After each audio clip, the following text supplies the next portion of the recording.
Cancer రోగులకు good news చెప్పింది Russia. Cancer కు చెక్ పెట్టే అద్భుతమైన వ్యాక్సిన్ వస్తుందని చాలా కాన్ఫిడెంట్ గా చెబుతోంది. క్లినికల్ ట్రయల్స్ లో 100% ఫలితాలు వచ్చినట్టు చెబుతున్న పుతిన్ సర్కార్ క్యాన్సర్ ని అంతం చేసే యాంటోరోమిక్స్ వ్యాక్సిన్ ఒక సంజీవని కాబోతుంది అంటున్నారు. దీంతో క్యాన్సర్ రోగుల్లో కొత్త ఆశలు మొదలయ్యాయి. ఈ వ్యాక్సిన్ పనిచేసిందంటే క్యాన్సర్ కు అడ్డుకట్ట వేయొచ్చు. రకరకాల క్యాన్సర్ల నుంచి సులభంగా బయటపడొచ్చు. క్యాన్సర్ ఈ పేరు వింటేనే ప్రపంచం భయంతో వణికిపోతుంది. ఆ జబ్బు రాకూడదని ముక్కోటి దేవతలకు మొక్కుతారు. ఒకవేళ క్యాన్సర్ వస్తే ఏంటి పరిస్థితి?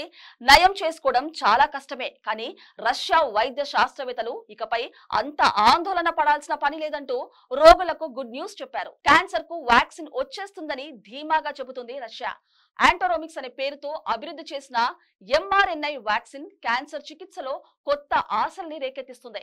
ఇది కొలరెక్టల్ క్యాన్సర్ పై 48 మంది వాలంటీర్లకు జరిపిన ఫేజ్ 1 ట్రయల్స్ లో 100% సత్ఫలితాలను ఇచ్చిందని ప్రకటించింది రష్యా. దీంతో క్యాన్సర్ రోగుల కలలో ఆశాజ్యోతి వెలుగులు కనిపిస్తున్నాయి. అయితే ఈ వ్యాక్సిన్లు ఇంకా ప్రారంభ దశలోనే ఉన్నాయి. మరిన్ని క్లినికల్ ట్రయల్స్ లో లోతైన పరిశోధనలు అవసరం. ఈ వ్యాక్సిన్ రోగ నిరోధక వ్యవస్థను ఉత్తేజపరిచి క్యాన్సర్ కణాలను లక్ష్యంగా చేసుకుంటాయి. ఇవి ఊపిరితిత్తులు, ఛాతీ, కలేయం, ప్రోస్టేట్, మెలనోవా, ప్రాంక్రియాటిక్, బ్రెయిన్ క్యాన్సర్లపై కూడా పరీక్షిస్తున్నారు. యాంటోరోమిక్స్ వ్యాక్సిన్ ను రష్యాకు చెందిన federal medical and biological agencies అభివృద్ధి చేసింది. క్యాన్సర్ ట్యూమర్లను ఇవి నాశనం చేయగలవని రష్యా చెబుతోంది. యాంటోరోమిక్స్ వ్యాక్సిన్ వినియోగానికి తుది అనుమతుల కోసం వేచి చూస్తామని రష్యా ఆరోగ్య శాఖ స్పష్టం చేసింది. ఇది నిజంగా క్యాన్సర్ రోగులకు ఆశాజనకమైన పరిణామమే. యూనివర్సిటీ ఆఫ్ ఫ్లోరిడా పరిశోధకులు అభివృద్ధి చేసిన ఒక mRNA వ్యాక్సిన్ ఎలుకలపై పరీక్షించారు. అప్పుడు ట్యూమర్లను తొలగించడంలో ఈ వ్యాక్సిన్ విజయవంతమైంది. ఇది యూనివర్సల్ క్యాన్సర్ వ్యాక్సిన్ అయ్యే అవకాశం ఉందని అంటున్నారు. ఇప్పుడు రష్యన్ పరిశోధకులు యాంటోరోమిక్స్ ను అభివృద్ధి చేశారు. దీంతో సమర్థత, భద్రత, ఉత్పత్తిపై అనేక అనుమానాలున్న వ్యాక్సిన్ అభివృద్ధి అనేది అందరిలో కొత్త ఆశలకు రెక్కలు తొలుగుతూ ఎంతో సంతోషాన్ని నింపుతున్న అంశం. 2020లో ప్రపంచవ్యాప్తంగా సుమారు 1 కోటి మంది క్యాన్సర్ కారణంగా మరణించారంటే ప్రతి 6 మరణాల్లో ఒకటి క్యాన్సర్ వల్లే అన్నమాట. 2024 లెక్కల్ని చూస్తే సుమారు 97 లక్షల మంది క్యాన్సర్ తో మరణించారంటే సగటున ప్రతి ఏటా క్యాన్సర్ మరణాలు 1 కోటి వరకు ఉన్నాయి. మారుతున్న జీవనం విధానం, ఆహారపు అలవాట్ల కారణంగా ఈ సంఖ్య ఏటా పెరుగుతుందే కానీ తగ్గడం లేదు. 2050 నాటికి జనాభా పెరుగుదల, వృద్ధాప్యం, మారుతున్న జీవన విధానాల కారణంగా క్యాన్సర్ మరణాలు 18 మిలియన్లకు చేరుకుంటున్నాయని అంచనా. మరి వ్యాక్సిన్లు మరణాలకు అడ్డుకట్ట వేయగలవా? ఎందుకు క్యాన్సర్ వ్యాక్సిన్ల తయారీకి ఇంత సమయం పడుతుంది? క్యాన్సర్ పేరు ఒకటే గాని ఇందులో చాలా రకాలే ఉన్నాయి. శరీరంలో దాదాపు అన్ని భాగాలను ప్రభావితం చేయగలది క్యాన్సర్. 100 కంటే ఎక్కువ రకాల క్యాన్సర్లు ఉన్నాయి. ఇవి శరీరంలోని కణాల అసాధారణ వృద్ధి వ్యాప్తిని బట్టి వర్గీకరిస్తారు. బ్రెస్ట్ క్యాన్సర్, లంగ్ క్యాన్సర్, పెద్ద ప్రేగు, rectum cancer, prostate cancer, skin cancer, stomach cancer, liver cancer, leukaemia, pancreatic cancer, ovarian cancer, ఇలా ప్రపంచ వ్యాప్తంగా రకరకాల క్యాన్సర్లు రోగుల్ని తీవ్ర అనారోగ్యం, ఇబ్బందులకు గురి చేస్తున్నాయి.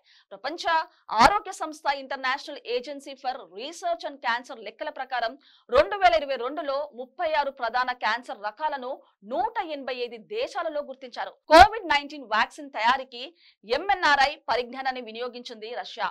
అప్పుడు కోవిడ్ కు ఈ వ్యాక్సిన్ తయారు చేసినట్టు రష్యా తెలిపింది. శరీరంలో వ్యాధి నిరోధక శక్తికి ఉత్ప్రేరకంగా ఈ వ్యాక్సిన్ పనిచేస్తుంది. క్యాన్సర్ కణాలను సమూలంగా నిర్మూలించడానికి దోహదపడుతుంది. క్యాన్సర్ కణాలను నిర్మూలించడానికి చేసే కీమోథెరపీ వైద్య విధానానికి ఈ వ్యాక్సిన్ వినియోగం ప్రత్యామ్నాయంగా పనిచేస్తుందని శాస్త్రవేత్తలు అంటున్నారు. Russia national medical research radiological centre, young day heart institute of molecular biology సంయుక్తంగా యాంటోరోమిక్స్ వ్యాక్సిన్ ట్రయల్స్ నిర్వహించాయి. 48 మంది వాలంటీర్లపై ఈ ప్రయోగం చేశారు. క్యాన్సర్ ట్యూమర్లను తగ్గించి వాటి పెరుగుదలను క్రమంగా నిర్మూలించడంలో mRNA క్యాన్సర్ వ్యాక్సిన్ ప్రభావవంతంగా పనిచేసినట్లు క్లినికల్ ట్రయల్స్ లో స్పష్టమైంది. క్యాన్సర్ నివారణలో భాగంగా రోగికి వ్యాక్సిన్ ను పదే ఇచ్చినా ఎలాంటి ప్రమాదం రాలేదు. ఈ వ్యాక్సిన్ ను కొలోరెక్టల్ క్యాన్సర్ అంటే పెద్ద ప్రేగు క్యాన్సర్ చికిత్సలో వినియోగిస్తారు. బ్రెయిన్ క్యాన్సర్, స్కిన్ క్యాన్సర్ చికిత్స కోసం మరొక వ్యాక్సిన్ వర్షన్ ను డెవలప్ చేస్తున్నట్టు ఫెడరల్ మెడికల్ బయోలాజికల్ ఏజెన్సీ చెబుతోంది. క్యాన్సర్ అనేది ఒక వ్యాధి కాదు. ఇందులో వందల రకాలు ఉన్నాయి. ప్రతి ఒక్కటి వేరు జన్యు మ్యుటేషన్లు ప్రవర్తనలో ఉంటాయి. అందుకే ఒక వ్యాక్సిన్ అభివృద్ధి చేయడం, దాంతో అన్ని రకాల క్యాన్సర్లకు చికిత్స చేయడం కష్టంగా మారింది. ఎంఎన్ఆర్ఐ వ్యాక్సిన్లు, కొన్ని కొత్త వ్యాక్సిన్లు రోగి నిర్దిష్టమైన ట్యూమర్లు మ్యూటేషన్ కు అనుగుణంగా తయారు చేయాల్సి ఉంటుంది. ఇది ఎక్కువ సమయం తీసుకుంటుంది. క్లినికల్ ట్రయల్స్ కూడా నిర్దిష్టమైన క్యాన్సర్లపైనే చేస్తూ మందులు, వ్యాక్సిన్లను అభివృద్ధి చేసేందుకు ప్రయత్నిస్తున్నారు. ఇవి సురక్షితం, సమర్థవంతమని నిర్ధారించడానికి చాలా క్లినికల్ ట్రయల్స్ అవసరం. అందుకే ఏళ్ల తరబడి వీటిపై క్లినికల్ ట్రయల్స్ నిర్వహిస్తూ ఉంటారు.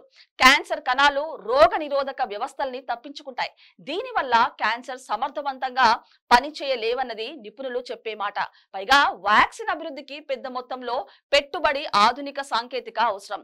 ఇవి అగ్రదేశాలు, ఆర్థికంగా బలంగా ఉన్న దేశాలే భరించగలవు. అందుకే గతంలో క్యాన్సర్ ను నివారించడం దానికంటే కీమోథెరపీ, రేడియేషన్ లాంటి చికిత్సపైనే ఎక్కువ దృష్టి పెట్టారు.